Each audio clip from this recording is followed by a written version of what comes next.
നമസ്കാരം.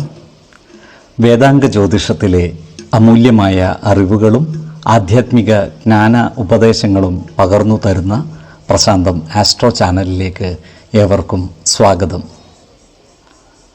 ഈ ചാനൽ ഇതുവരെയും സബ്സ്ക്രൈബ് ചെയ്യാത്തവർ ഇപ്പോൾ തന്നെ സബ്സ്ക്രൈബ് ചെയ്യുക. നോട്ടിഫിക്കേഷൻ ലഭിക്കുന്നതിനായി ബെൽ ബട്ടൺ അമർത്തുമല്ലോ. ഒപ്പം ചാനൽ ലൈക്ക് ചെയ്യുക, ഷെയർ ചെയ്യുക, കമൻറ്റ് ചെയ്യുക. കൊല്ലവർഷം 1199 കർക്കിടക സംക്രമം വിശാഖം നക്ഷത്രത്തിലാണ്. കർക്കിടകം 1-ാം തീയതിയിലെ ഗ്രഹനില അനുസരിച്ച് എടവം രാശിയിൽ സർവേശ്വരകാരകനായ വ്യാഴവും കുജനും, മിഥുനത്തിൽ ആദിത്യനും, കർക്കിടകം രാശിയിൽ ബുധനും ശുക്രനും, കന്നിയിൽ കേതുവും, തുലാം രാശിയിൽ ചന്ദ്രനും ഗുളികനും, കുംഭത്തിൽ ശനിയും, മീനം രാശിയിൽ രാഹുവും സ്ഥിതി ചെയ്യുന്നു. ചതയം നക്ഷത്രത്തിൽ ജനിച്ചവർക്ക് കർക്കിടക മാസം പൊതുവെ ഗുണദോഷ സമ്മിശ്രമായിരിക്കും. ഈ നക്ഷത്രക്കാർ കർമ്മസ്ഥലത്ത് ജാഗ്രത പാലിക്കേണ്ടതാണ്. ശത്രുതാ മനോഭാവത്തോടെ പെരുമാറുന്നവരുടെ എണ്ണം കൂടുവാനുള്ള സാധ്യതകൾ കാണുന്നുണ്ട്. അത്തരക്കാരെ തിരിച്ചറിഞ്ഞാൽ അവരുമായി നല്ല സ്നേഹ സൗഹൃദ ബന്ധങ്ങൾ നിലനിർത്തുവാൻ പ്രത്യേകം പരിശ്രമിക്കേണ്ടതാണ്. ഈ നക്ഷത്രക്കാരുടെ സാമ്പത്തിക നില ഭദ്രമായിരിക്കും. എന്നാൽ മാസത്തിൻ്റെ 2-ാം പകുതിയിൽ സാമ്പത്തിക ബുദ്ധിമുട്ടുകൾ വന്നു ചേരുവാനുള്ള സാധ്യതകളും കാണുന്നുണ്ട്. ഈ നക്ഷത്രക്കാർക്ക് കുടുംബ സ്വത്തുക്കൾ വന്നു ചേരുവാനുള്ള യോഗവും കാണുന്നുണ്ട്.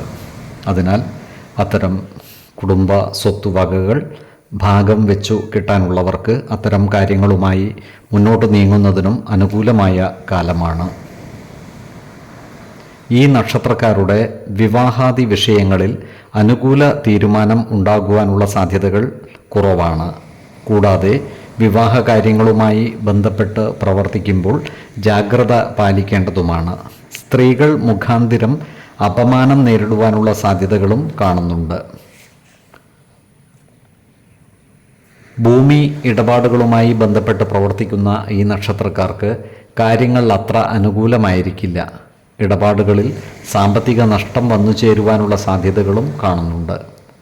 അതിനാൽ ഭൂമി ഇടപാടുകൾ നടത്തുമ്പോൾ ഇത്തരം ഭൂമിയുടെ നിയമ സാധുതകൾ കൃത്യമായി മനസ്സിലാക്കേണ്ടതാണ്. അതുപോലെ ആരോഗ്യകാര്യങ്ങളിൽ ഇവർ ഒരു പ്രത്യേക ശ്രദ്ധ പതിപ്പിച്ചു മുന്നോട്ട് നീങ്ങേണ്ട മാസമാണ് കർക്കിടകം. പനി, മഞ്ഞപ്പിത്തം തുടങ്ങിയ പകർച്ചവ്യാധികൾ പിടിപെടാതെ സൂക്ഷിക്കേണ്ടതുമാണ്. ആരോഗ്യ പ്രശ്നങ്ങൾ നേരിടുന്നവർ ആവശ്യമായ വൈദ്യ പരിശോധനകൾ നടത്തുകയും ഡോക്ടറുടെ നിർദ്ദേശമനുസരിച്ചുള്ള മരുന്നുകൾ മുടങ്ങാതെ കഴിക്കേണ്ടതുമാണ്. 4, 16, 24 തീയതികൾ അനുകൂലമാണ്. ഈ നക്ഷത്രക്കാർ ജനിച്ച സമയത്തെ അടിസ്ഥാനമാക്കിയുള്ള ജാതകത്തിലെ ലഗ്ന രാശിയുടെയും ലഗ്ന അധിപന്റെയും സ്ഥിതിയും ശുഭ പാപ ഭാവങ്ങളുടെ സ്ഥിതിയും ഓരോ രാശിയിലെയും ഗ്രഹങ്ങളുടെ സ്ഥിതിയും അനുസരിച്ച് ഇവരുടെ പൊതുഫലത്തിൽ ഏറ്റക്കുറച്ചിലുകൾ ഉണ്ടാകുവാനിടയുണ്ട്. കുടുംബ ദേവതകളെയും ഇഷ്ട ദേവതകളെയും ഉപാസിക്കുന്നത് ഇവർക്ക് ആയുരാരോഗ്യ സൗഖ്യമേകും. ഇഷ്ടദേവതാ മന്ത്രം 108 തവണ ദിനംതോറും ലിഖിത ജപം ചെയ്തു വരുന്നത് ഇവർക്ക് സർവ്വ ഐശ്വര്യങ്ങളുമേകും. നല്ല വ്യക്തി സാധനകളോടെയും ഉപാസനകളോടെയും മുന്നേറിയാൽ സർവേശ്വരാനുഗ്രഹത്താൽ ഇവരുടെ സർവ്വകാര്യങ്ങളും മംഗളകരമാകും. നന്ദി, നമസ്കാരം. ജ്യോതിഷരത്നം പ്രശാന്ത് കണ്ണോം.